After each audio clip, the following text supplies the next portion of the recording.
આવતીકાલે ખૂબ જ મહત્વનો દિવસ રહેવાનો છે કેમ કે આવતીકાલે શિક્ષક દિવસની ઉજવણી દેશભરમાં થવાની છે।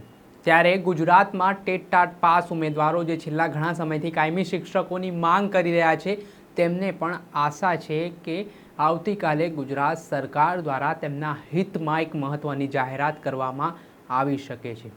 ત્યારે ટેટ પાસ એક ઉમેદવાર છે તેમને તો હવે દિવસમાં રાત્રે એક જ સ્વપ્ન દેખાઈ રહ્યા છે ને તેમના સ્વપ્નમાં મુખ્યમંત્રી ભૂપેન્દ્ર પટેલ અને શિક્ષણ મંત્રી કુબેર ડિંડોર આવી રહ્યા છે।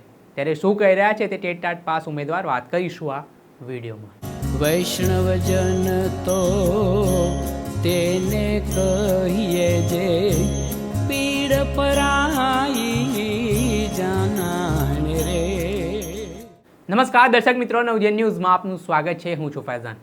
ટેટ પાસ ઉમેદવારો છેલ્લા 2 વર્ષથી આંદોલન કરી રહ્યા છે અને આવતીકાલે એ આંદોલનને 2 વર્ષ પણ પૂર્ણ થઈ જશે। 5 સપ્ટેમ્બર તમને આ તારીખ યાદ હશે અને ગત વર્ષની વાત પણ યાદ હશે। ગાંધીનગરમાં ટેટ પાસ ઉમેદવારો કાયમી શિક્ષકની ભરતી કરવામાં આવે તે માંગ સાથે જ્યારે ગાંધીનગરમાં ઉમટ્યા હતા અને તેમની સાથે જે દુર્વ્યવહાર કરવામાં આવ્યો હતો, તેમને જે જમીન ઉપર ઢસડવામાં આવ્યા હતા, તે ગુજરાત એ દૃશ્ય ક્યારેક નહીં ભૂલી શકે। પરંતુ આ બીજો વર્ષ ચાલુ થઈ ગયો છે ને હવે પૂર્ણ થવાની પણ આરે છે। ત્યારે હવે આગામી 5 તારીખ એટલે કે આવતીકાલને લઈને ટેટ ઉમેદવારો હવે મહત્વની રણનીતિ ઘડી રહ્યા છે। રાજ્ય સરકારને રજૂઆત કરી રહ્યા છે। 2 વર્ષ જેટલો સમય વીતી ચૂક્યો છે।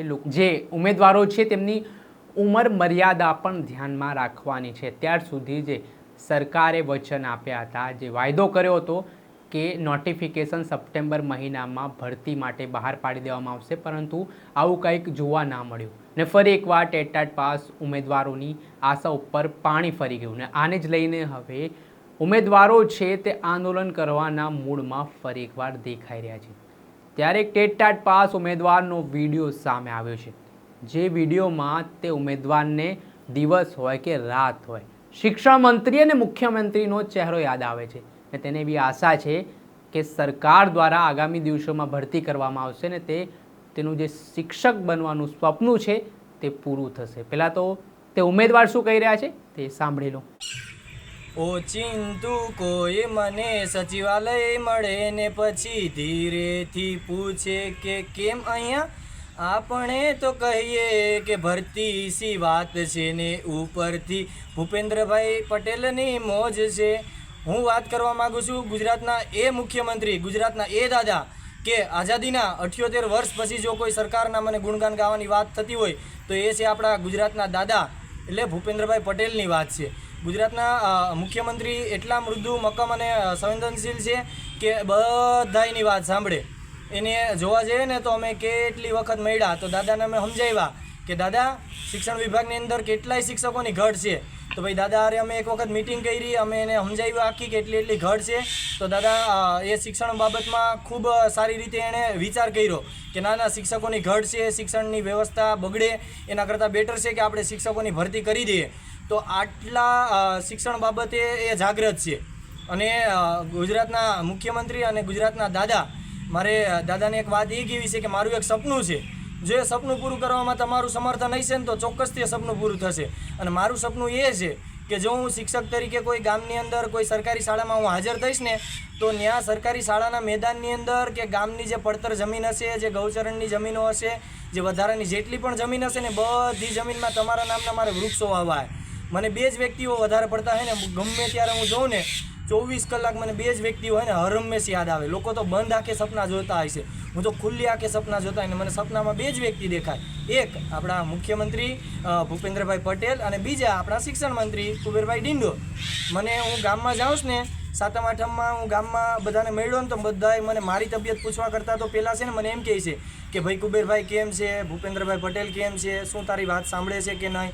મેં કીધું કે હા દાદા અમારી વાત સાંભળે છે, શિક્ષણ મંત્રી સાહેબ પણ અમારી વાત સાંભળે છે અને ટૂંક સમયમાં ભરતી કરવાના પણ છે।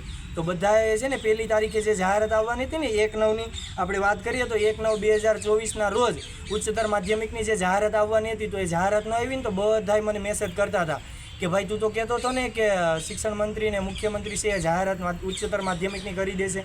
તો મેં બધાને સમજાવ્યા કે ભાઈ હમણાં આપણા દાદા અને શિક્ષણ મંત્રી બંને છે થોડાક પૂરના કારણે, જે પૂરના અમુક પૂરગ્રસ્ત વિસ્તારો છે, જામનગર હોય કે વડોદરા હોય તો આવા બધા વિસ્તારોમાં થોડાક એ કામમાં વ્યસ્ત છે, એટલા માટે પોર્ટલ ઉપર વેબસાઇટ નથી મૂકી શક્યા. તો બધા મિત્રોએ મને આજે 3 તારીખે બધાએ કીધું કે ભાઈ આજે તો 3 તારીખ થઈ ગઈ, આજે કેમ ફરીથી જાહેરાત ન આવી. તો પણ મેં બધાને છે ને પ્રોત્સાહન આપ્યું કે ભાઈ આપણા દાદા છે ને બહુ જ મક્કમ છે અને ભરતી કરવાના છે. પણ એ કેવી રીતે ભરતી કરશે? જેવી રીતે ગુરુ પૂર્ણિમાના દિવસે એ સ્ટાર્ટના આચાર્યોની ભરતી જે કરી ને એવી રીતે શિક્ષક દિન આવવાનો છે 5 સપ્ટેમ્બરે. તો શિક્ષક દિનની પૂર્વ સંધ્યા એટલે કે 4 સપ્ટેમ્બર સાંજે સંધ્યાના ટાઈમે પોર્ટલ ઉપર મને પૂરો વિશ્વાસ છે કે આપણા દાદા છે ને એ વેબસાઇટ ઉપર ઉચ્ચતર માધ્યમિકનું પોર્ટલ ઓપન કરી દેશે. આપણે બધાય ફોર્મ ભરી શકશું. આવી મારે દાદાને કેવું છે, મારું સપનું છે શિક્ષક તરીકે હું બનીશ, વૃક્ષો આવીશ, તમારા નામના બધાય લોકોને હું ગુણગાન ગાઈશ. પણ ક્યારે હું ભરતી થઈશ તો જ ને. તો ભરતી તો હજી થઈ નથી, તો હું લોકોને કેવી રીતે કહી શકીશ? તો આજે 3 તારીખ છે, કાલે 4 તારીખ છે. કાલે તમે ફરીથી વેબસાઇટ ઉપર છે પોર્ટલ ઓપન કરી દેજો, જેથી કરીને બધા ઉચ્ચતર માધ્યમિકવાળા ફોર્મ ભરી શકે. મને પૂરો તમારી પર વિશ્વાસ છે. તમે ક્યારેય અમારો વિશ્વાસ છે ને તોડતા નથી, કેમ કે તમે દાદા આખા ગુજરાતના છે ને તમે બાળકોની વેદના ન સમજો તો કોણ સમજશે? તમે તો એ દાદા છે કે જે અત્યાર સુધીના 78 વર્ષમાં કોઈએ કામ નથી કરી બતાવ્યું, અને આવનારા 100, 200, 300 વર્ષ સુધી આવનારી પેઢી તમને બધાને 2 વ્યક્તિઓને તો ક્યારેય નહીં ભૂલે. એક તમે ગુજરાતના દાદા અને એક આપણા શિક્ષણ મંત્રી, કેમ કે શિક્ષણ વિભાગનું એટલું સારું વિચારતા હોય. 24,700ની જે આપણે વાત કરીએ, 24,700ની જે ભરતી કરવાની વાત કરતા હોય, તો આટલી ભરતી કોણ કરે? કોઈ નહીં. જેને શિક્ષણ વિભાગમાં રસ હોય એ જ વ્યક્તિ કરી શકે. અને શિક્ષણ વિભાગમાં તમે પહેલાં એવા વ્યક્તિઓ છે કે જેણે શિક્ષણ વિભાગમાં એટલું સારું હિત ઈચ્છવું હોય. તો અમે આશા રાખીએ છીએ કે 4 સપ્ટેમ્બર પૂર્વ સંધ્યાએ તમે 24,700માંથી જે ઉચ્ચતર માધ્યમિકની જાહેરાત કરવાની છે એ તમે જરૂરથી જાહેરાત કરી દેશો. તો શિક્ષક દિનની પૂર્વ સંધ્યા અમને પણ બધાને ખુશીના સમાચાર અમને પણ ભેટ મળે. અમે પણ તમને સચિવાલય ઓફિસમાં પેંડા ખવડાવવા આવી શકીએ. બધા ઉમેદવારની આવા આશા છે. આવી આશા ઉપર તમે પાણી ન ફેરવતા. બસ અમે એટલી જ આશા રાખીએ છીએ. જો તમે 4 સપ્ટેમ્બરે ભરતીની જાહેરાત નહીં કરો ને તો બધા મિત્રો એવું કહે છે કે અમે 4 સપ્ટેમ્બરે જો નહીં આવે ને તો 5 સપ્ટેમ્બરના રોજ અમે ભૂપેન્દ્રભાઈ પટેલ સાહેબને આપણે ઓફિસે બધાએ મળવા જઈશું અને સાહેબ પાસેથી આપણે જવાબ માગીશું કે સાહેબ હજી સુધી તમે કેમ ભરતી નહીં કરી. नमस्कार, मैं दिलीप सिंह राजपूत टेट टाट पास सतत 1 वर्ष से अपने हक और अधिकार के लिए लड़ता हुआ गुजरात का भावी शिक्षक.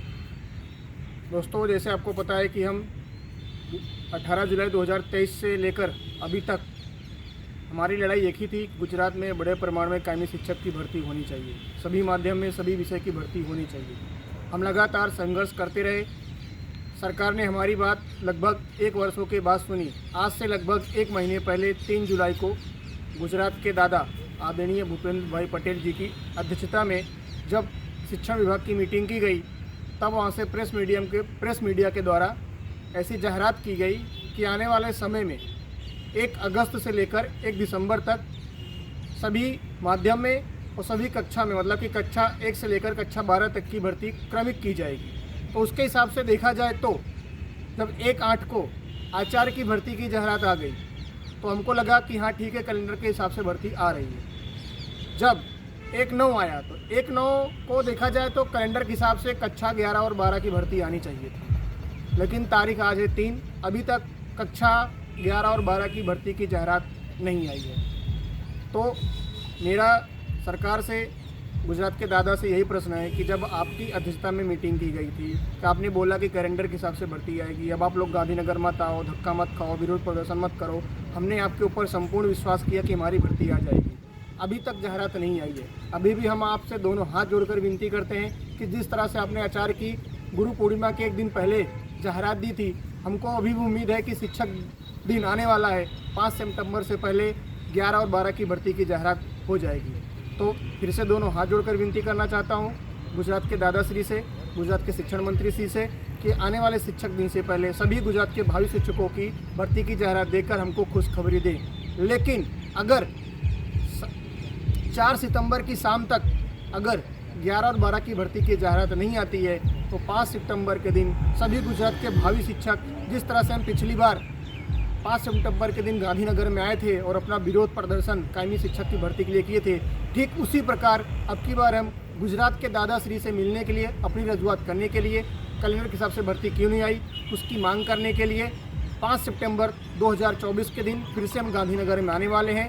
जितने भी टेट टाट पास गुजरात के भावी बेरोजगार शिक्षक हैं, मैं सबसे दोनों हाथ जोड़कर विनती करना चाहता हूं હતા ટેટ ટાટ પાસ ઉમેદવાર. તેમણે જેવી રીતે વિડીયોની શરૂઆતમાં તેમણે જે ગીતથી શરૂઆત કરીને પોતાની પીડા વ્યક્ત કરી તેના ઉપરથી એવું પણ કહેવાય રહ્યું છે કે આ ઉમેદવાર શિક્ષક બને કે ના બને પરંતુ એક ગાયક ચોક્કસથી બની શકે છે. કેમ કે જેવી રીતે છેલ્લા ઘણા સમયથી સરકાર દ્વારા માત્ર લોલીપોપ જ આપવામાં આવી રહી છે કે જાહેરાત કરી દેવામાં આવશે, આ તારીખે જાહેરાત થશે, પરંતુ ભરોસાની ભાજપ સરકાર ઉપરથી હવે ઉમેદવારોને ભરોસો ઉઠતો દેખાઈ રહ્યો હોય તેવું લાગી રહ્યું છે. સરકારને પણ હવે સમજવાની જરૂરિયાત છે કે તેઓ જ્યારે વચન આપે છે ત્યારે કેટલું જવાબદારીવાળું કામ હોય છે.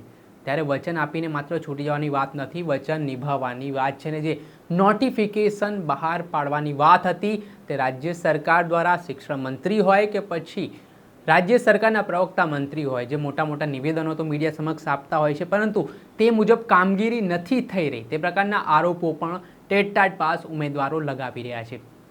ત્યારે હવે જોવાનું રહ્યું કે આવતીકાલે ગાંધીનગરમાં શું થવા જઈ રહ્યું છે, શું આંદોલનકારીઓ રણનીતિ ઘડી રહ્યા છે. જે મહત્વની વાત છે 24,700 જેટલા ઉમેદવારોની ભરતી કરવામાં આવે પરંતુ અત્યાર સુધી તે ભરતીને લઈને કોઈ પણ પ્રતિક્રિયા પ્રત્યુત્તર સરકાર તરફથી આપવામાં સત્તાવાર રીતે નથી આવ્યું. તેના જ કારણે આ રોષ છે તે ઉમેદવારો પોતાના વિડીયોમાં પીડા દર્શાવી વ્યક્ત કરી રહ્યા છે. દર્શક મિત્રો, ત્યાર સુધીમાં બસ આટલું. ટેટ ટાટથી જોડાયેલા આંદોલનોથી સતત આપને અપડેટ કરતા રહીશું એટલે નવજીવન ન્યૂઝની ચેનલને આપ લાઇક કરી લો, સબસ્ક્રાઇબ કરી લો અને શેર કરવાનું ભૂલતા નહીં. નમસ્કાર. વૈષ્ણવજન તો તેને કહીએ જે પીડ પરાઈ.